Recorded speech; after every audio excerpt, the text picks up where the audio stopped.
আসসালামু আলাইকুম। আপনারা এখন আমার সামনে যে গাছটি দেখতেছেন এটি হলো মান্দার গাছ। এই মান্দার গাছ দুই ধরনের হয়, অনেক প্রজাতি রয়েছে। এটা হলো ফানিয়া মান্দার, আর একটা রয়েছে যেটা ফুল হয় এই হলুদ রঙের, মানে অনেকটা লাল, যেটা হলো তুলার ফুলের মতো। এই দুই ধরনের মান্দার গাছ আমাদের দেশে বেশি দেখা যায়, এটাতে কাটা খুব কম। আর আপনারা দেখতেছেন যে আরেকটা প্রজাতি আমি এই মুহূর্তে এখনো বের করতে পারিনি।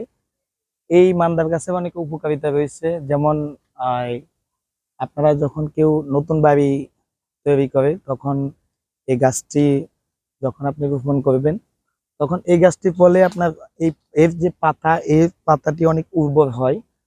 যেমন আমরা যখন বালি ফালাই, বালির মধ্যে কিন্তু এই গাছটি আহ হয়।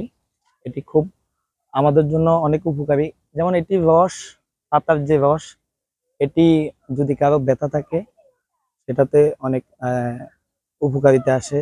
তারপরে এটি ত্বকও, মানুষের ত্বকেরও অনেক উপকারিতা।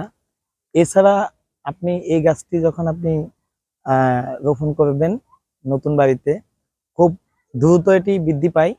যেমন এই গাছটার বয়স অ্যাভারেজ হিসেব করলে এগুলার বয়স 1 থেকে 1.5 বছর।